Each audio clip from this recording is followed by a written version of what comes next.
Our first story is submitted to Surviving Infidelity subreddit, posted by Stamford Lionis SW6. My girlfriend cheated on me, and I found out about it in the most brutal way imaginable. I, 25F, and my now ex-girlfriend, 26F, were together since we were 14 and 15 respectively. We were each other's first everything. Our relationship was a near fairy tale for the most part. She was the perfect girlfriend I could have asked for. A few aberrations over all those years, in form of arguments, none your regular healthy couple couldn't relate with and as infrequent as they could have come, are all that kept it from being a perfect relationship. To set the context, we recently celebrated her business's previous quarter's financials with a vacation in Mykonos. This was in early October, just over a couple of months ago. It was all perfect as perfect could be. Our relationship was in cruise control. It was all solid, right up until the end of October of this year. She used to surprise me with these weekend getaways, dates, and gifts, nothing too fancy, but just about enough to make me melt. Then, none of it for well over a month. Nada. She's initiated physical intimacy the most out of us both. She's always had a higher libido than I. Again, none of that for over a month. I had no reason to suspect anything and just brushed it off by attributing it to her work stress. She's been working her arse off for the past 6 years to build the aforementioned business that has finally started paying off its dividends. Of all these changes in the status quo of our relationship, what stuck out the most by far was an incident that happened earlier in November. She was out for a night of pub crawl with her girlfriends. Soho pub crawls are kind of a ritual with them. The usual chinwag over drinks. She wanted me to go along, but I couldn't. As my local football, Soccer for Americans, team was playing that evening, and being a season ticket holder, I rarely miss their games, if at all. That being said, I've joined in as well as sat out these crawls multiple times over the years. She's almost always acquiesced to me being at a football game over almost any event that's ever clashed with it. Red flag number 1. I get back home just around midnight after heading over to my sister's for a couple pints after the match. She texted me she'd be late and asked me to not stay up, and that her friend, let's call her A, would drop her off. I stayed up anyway and texted A, who's their group's designated driver by the virtue of her sobriety, to drive safely. Imagine my surprise when A said my ex-girlfriend had left the crawl earlier and had informed her that she'd be taking a cab home, much against her girlfriend's protests. Her cab finally pulled up in front of our house at about 2 a.m., went in for a kiss when she got back home. To my horror, she turned away and made her way to our bed and passed out. Never had she ever turned down a kiss from me up until at that point in time. I brushed it off to her being absolutely pissing drunk and let it slide. The next morning I asked her about returning home in a cab, even though A was supposed to be dropping her off. She responded by saying that she couldn't stay there any longer owing to a terrible headache and decided to book a cab back home so as to not want her girlfriends having to call it an early night. Now, it takes a maximum of an hour in peak London traffic to get over to our house from Soho. If her timeline is to be believed, she was in the cab for almost 4 hours. She could see me trying to piece it together, but quickly went in for a kiss. My naivete, coupled with love, took over, and I went on with the rest of my day without giving it a second thought. Red flag number 2. Fast forward 3 weeks. I tried getting on her Instagram to delete a story featuring me in an embarrassing pose that she posted and teased me over. We have always known each other's social media logins and passwords to all devices.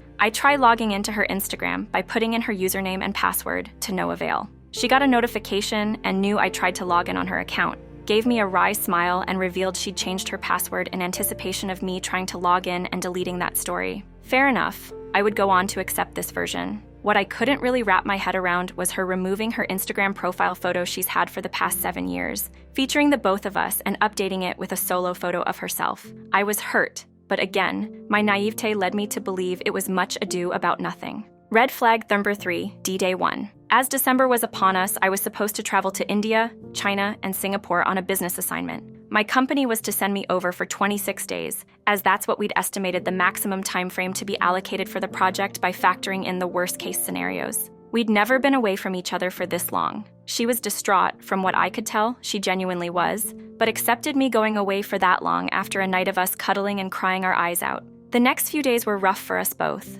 The time zone misalignment restricted us to a limited amount of FaceTime. D-Day, perhaps the first, was just 2 weeks into December. On a FaceTime call, I saw what looked like a bra on the floor and immediately recognized it wasn't hers, owing to its color. I asked her about it, and she tried to angle the camera such that it was no longer visible and deliberately moved over to that space and pointed the camera at the floor. Of course it was no longer there. She has to have kicked it out of sight. My heart was trying its best to dispel any notions of some other girl being there with her, but my eyes wouldn't let me unsee what they saw. I couldn't sleep that night. Red flag number 4, D-Day 2. I'd never gotten over her hiding that bra on the floor from my sight. By this point, doubt was starting to rear its ugly head in. My project was over almost a week before it was expected to. Decided to surprise her with an early homecoming. My cab from the airport was possibly the longest one I ever had to take, or at least it felt like it. All I was thinking of on my ride back home was her kiss I'd been deprived of for weeks, but I'd be lying if I told you I couldn't sense an impending doom in the back of my mind, thanks to that FaceTime call. I reach home with a box of chocolates and wine, let myself in without any noise so as to surprise her. All good up until this point. Hear the shower running. I was in half a mind to join her in there but decided against it in favor of planting myself at the door and recording her reaction on my camera. Weirdly enough, our bedroom door opens and there she is, wrapped in a towel, about to hit the shower. My mind couldn't comprehend why she'd left the shower and steam running before getting in, but then all pieces were beginning to fall into place when she saw me and her face turned pale in trepidation, almost as if she were looking at a ghost and not the girl she's loved all this time. I yell, "Hey!" and rush into her for a kiss. We kiss, but there's absolutely no reciprocation from her end. Here's how it played out after I pulled away, and she was still looking at me in shock without saying a word. Me, "Babe, are you okay? Why are you looking at me like that, and why's the shower running?" Her, "You were supposed to come back after Christmas?" Words cannot express how gutted I was the moment she would utter these exact words after us being apart for weeks. Just as I was about to tell her I finished my work earlier than expected, I hear a girl's voice calling out her name from the shower. My legs started shaking at the very moment. Something I'd only ever seen other people write or say was happening to me. We burst out crying. I slumped against the wall by the bathroom as it started to dawn upon me that the supposed love of my life, a girl with whom I'd envisioned growing old, was about to jump into the shower with another girl. She rushed in, asked the other girl to get dressed, and escorted her out of our house. I barely got a look at the absolute vixen that turned my life upside down, the she-devil, for whom my ex-girlfriend decided to throw away over a decade of memories. She got down beside me and burst into tears, apologizing profusely. I pushed her away and she hit her head on the bedside table. Was the only time either of us ever got violent. Despite that, she refused to stay away and came back in trying to wrap herself around me. For the next couple of hours, it was more of the same, her being apologetic, groveling, and me crying to the point of passing out on the floor. She picked me up, put me on the bed, and went out to fix me some tea. I locked her out and sunk back into the bed for another bout of tears. All this while her trying to explain her actions from the other side of the door. Now comes the worst part of it all. I was rummaging through the wardrobe for our spare stash of cannabis to calm myself down and realize the gravity of what had transpired. I found a ring with our initials carved onto it and a receipt towards down payment for the house we're currently renting, which made her digression hit harder. The girl, the love of my life, was about to make me hers for the rest of our lives. So close, yet so far. The aftermath. She admitted to having slept with the other girl, the absolute wretched woman she met with on that pub crawl, on multiple occasions. She won't let me leave the house, we split the rent, and instead moved out to the guest bedroom to give me space. I haven't so much as let her touch me ever since that fateful morning. She doesn't know that I know about her plan, or what's left of it, to propose me. I keep trying to get her to open up over why she'd sell our future for a meaningless fling, but all she has to say for herself is that she doesn't know why she did it. She's completely cut off ties with the other girl. I know for a fact that she was nothing more than a fling to her. Yet, I don't think I can ever get over a betrayal this immense. What am I looking for here?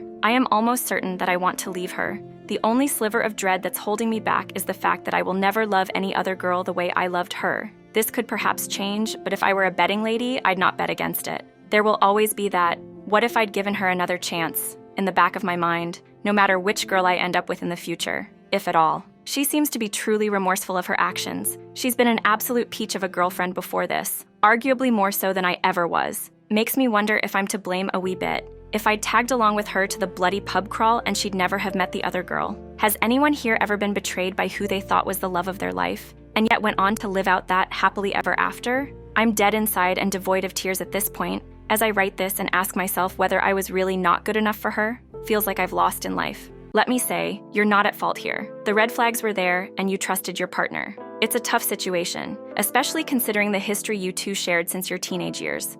Now, thinking about a breakup after investing so much time and love is completely valid. The pain of discovering your partner's infidelity, particularly when you were planning to propose, is beyond words. As for the what if haunting you, it's a natural struggle. Leaving a long-term relationship is never easy, and wondering about alternate scenarios is part of the healing process.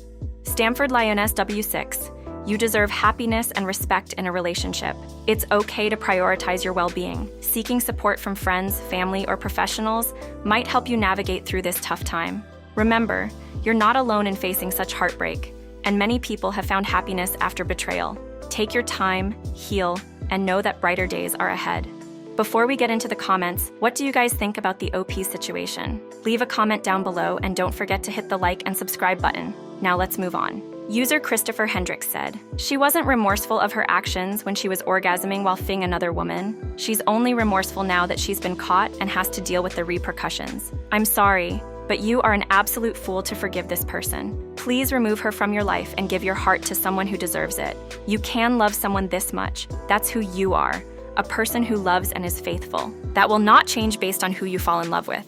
Don't fall for her lies. She will do this again and hide it better." User Stanford Lioness SW6OP replies, "But you are an absolute fool to forgive this person. I haven't forgiven her, and I don't think I can. It's just that the memories of over a decade are absolutely overwhelming, to the point that I'm afraid I'll end up alone if when I leave her, and that I'd never be able to love another girl like her, which would be unfair." User Agreeable Morning 937. "This hurts to read. I never post on these, but your story brings back so many emotions. You loved her and trusted her 100%, which make the betrayal so much more painful. Yes, sadly this does happen. I loved my husband so much and thought he would never hurt me. He did, and he didn't care how shattered I was. It's been 6 years. I've had some relationships and none have panned out. I have not yet felt what I felt for my ex-husband, and I hate it. But I'm starting to feel like my old self more and more. And I do believe I will find that same love one day. I won't push it though. Stay strong, love. As much as I hated to hear this, it will pass. Move on from this broken relationship and improve you. Become your best self. Hugs to you." Our comment has been supportive to our OP. Now let's get into the story update. Over these past few days, I tried my hardest to forgive her and move past her digression, but I just couldn't. The one girl who had the privilege of my out-and-out trust decided to break it by letting her temporary carnal desires get the best of her. She's done everything she possibly could to stop me from leaving her for good. But yesterday, the gravity of her actions probably manifested itself when she finally acquiesced to the fact that getting me to go back to loving her the way I used to is a fool's errand. To her credit, she didn't throw the cheater's book at me, contrary to the belief across quite a bit of posters on my previous post. Never labeled her actions to be a mistake. She still maintains that she doesn't know the true reason behind her actions, except for wanting to experience the feeling of being with someone else who's not me. She'd back up anything and everything I'd tell to both sets of parents. She was okay with losing our mutual friends if it meant I'd stay.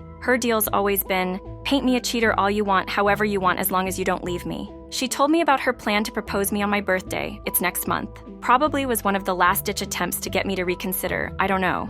I never told her I'd already found out about the ring and the deposit she put down on our house. Breaks me as it'll forever be a painful reminder of us being almost over the finish line. Yesterday, I had her sit down to convey my decision of wanting to break up. Needless to say, a lot of crying and screaming ensued on both sides. She thought I'd lost the plot. I won't get into the details, partly because it feels like I'd relive them, and partly because I'm absolutely knackered. But suffice to say, it's been the worst day of my life, bar none. Yes, more so than the day I caught her with that absolute minger, the little trollop who thinks it's okay to destroy people's lives as long as it satiates her thirst for girls committed to others. Evoked emotions I didn't know of. No, it wasn't a weight lifted off my shoulder. Like someone commented under the previous post, if anything, the hurting's gotten stronger, manifold. At this point, only 2 friends of ours know what's happened. We're yet to involve others, including our families. I'm trying to think of ways to break the news such that our parents and friends wouldn't absolutely hate her. Any help in this regard would be appreciated. Our lives are so intertwined at this point that almost everyone we mutually know are all we know of, friends or not. I don't want her being made a pariah in our circle for that very reason. I know what I just said makes me sound like a right pillock, but I still love her and always will. I don't know when I'll move out yet, but I imagine it would be very soon because my parents wouldn't let me stay with her for too long. If at all, once they are made aware of the proper roller coaster my life's been over the past few weeks. Lastly, I was overwhelmed by the support I received on the previous post, both in form of comments and DMs. I wasn't able to respond to and read through many for obvious reasons, but thank you anyway for reaching out. As I'm about to close what would probably end up being the most beautiful chapter of my life, despite it having gotten poignant towards the end, I wish no one who's reading this has to experience my ordeal. And if you already have, I'm sorry. I feel your pain. Thank you, OP, for the update. The community has been so very supportive on your journey. Let's transition to our next story. This story is posted in Surviving Infidelity subreddit submitted by Electronic Rich 9597. Should I, M23, forgive my mother, F47, for having an affair on my father which ended up killing him? So I posted this months ago in a different Reddit community, but people kept telling me to post it here. So here we are. So in 2019, I was a senior in high school, and my sister, F20, who was 15 at the time, was a freshman in high school. Lived with our parents who were married for 20 years. My father was a lawyer in Manhattan, and my mother runs a boutique in Queens, and we own a home on the Queens-Long Island border. Now before I start, I just want to say that my mother was a very loving and affectionate mother, and was very involved in my life, and I loved her more than anything in the world. Anyway, in 2019, my father and I noticed my mother acting very strangely in her day-to-day life. She started hanging out with colleagues much younger than her, and started buying very expensive designer clothes like Chanel and Christian Dior, and she got her lips done and was taking very expensive trips to Europe, very frequently without me or my dad, but would take my sister once in a while. My dad started getting nervous and worried with all the time she was spending away from home, and one day she told my dad she had to stay at her job late and didn't come home that night until 4 a.m. So the next day while she was in the shower, my dad took her phone and saw explicit messages with another man and videos of them having intercourse. He freaked out and they got into a giant, huge fight screaming match. And all I can remember was my dad saying, "Do you want to be with him or your family?" And she just kept saying, "I don't know," over and over again. A little while later, my dad came downstairs and told me what was going on and what mom was up to, but I didn't believe him at first. Then he brought her phone and briefly showed me messages of my mom and AP sexting each other, and a part of a video. I wish I didn't see, and I was broken. I couldn't believe she would betray us like that. My dad was sober from liquor at that point for a little less than 15 years, but he immediately went out and started drinking again and came home drunk and slept on the couch, and I never seen him that much a mess before. He was a lawyer, so he was a well-put-together guy. So seeing him like that made me sad. A couple days later, around 9 p.m., he said he was going to the bar to see friends, and he would be back in a few hours. I went to sleep.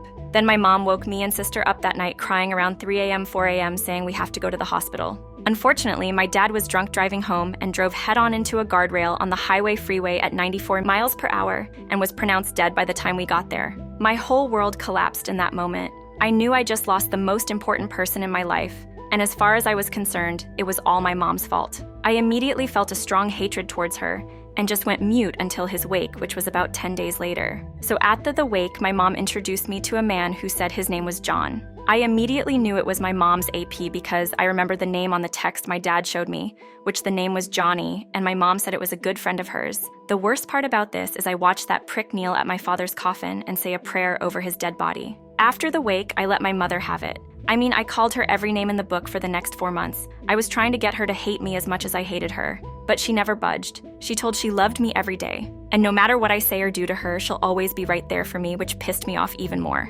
Maybe 30 days after my dad's funeral, she started publicly dating that Johnny guy. She couldn't even wait till her husband of 20 years was cold, so I just literally stopped speaking to her unless it was an insult. Now I played baseball and was lucky enough to get a Division I scholarship for baseball to a school in California. My mother wanted me to stay closer to home, but I said screw that, and went to California that August. Once I left and got to school, I cut all contact with her and blocked her number and social media accounts, and we haven't seen each other, or I haven't even heard her voice in almost 5 years. I knew if I needed something financially, I had my dad's parents, so it wasn't that hard cutting contact. She sent letters for the first 18 months but stopped when she realized I wasn't gonna budge. And a year later, after I left, she moved Johnny and his daughters into our family home that my father bought with his own money. I guess it's their home now. I had a relationship with my sister, but once Johnny and his daughters moved in, they were the same age as my sister and became best friends. My sister and AP oldest daughter are now at the same college and same sorority at Monmouth University in New Jersey. So once I found that out, I cut contact with my sister as well. I heard that my mom and Johnny got engaged some months back, and I want nothing to do with it. I'm writing this from my grandparents' dad's parents' house in Florida where I spent every holiday for the past 5 years. And earlier today, I saw a picture my cousin posted on Instagram. It was her, my aunt and uncle, my mom and sister, and Johnny and his daughters. Apparently they're on vacation in the Swiss Alps on a skiing snowboarding trip. And I realized that this was the first time I saw her face in 5 years. And I guess it made me miss her a little bit. I have to admit, before all this happened, she was a wonderful mother, who I loved dearly. I was an absolute mama's boy before all of this. I've realized that I'm starting to miss her a lot. A part of me wants to forgive her and reconnect with her, but I don't want to betray my father's honor by doing so. I feel guilty to forgive her because of my father, so I'm just lost on what to do. So I ask you, Reddit, Should I forgive and reconnect with my mother, or should I stay away and defend my father's honor? What should I do? Hey there, OP. Let me just say how sorry I am that you had to go through such a heartbreaking and devastating experience. It's clear that the pain and betrayal you've endured have left deep scars. Now, diving into my take on this situation. In my opinion, you're definitely not the jerk here. Your feelings of anger, betrayal, and grief are entirely justified given the circumstances. Your mother's actions have caused immense pain, and it's completely understandable that you cut ties with her to protect yourself emotionally. However, it's crucial to recognize that holding on to this resentment might be hurting you more than helping. The toxicity of the situation is evident, especially with your father's memory hanging over it all. It's a tough call, but if the only options you see are maintaining the status quo or forgiving and reconnecting, I'd lean towards considering the latter. Now, I'm not saying it's easy, and it doesn't diminish your father's honor to seek peace for yourself. Forgiveness doesn't condone what happened. It's a gift to yourself, freeing you from the emotional burden. Your mother's actions were undoubtedly wrong, but your own well-being matters too. That being said, it's entirely your choice. If you feel that staying away is the best way to honor your father's memory,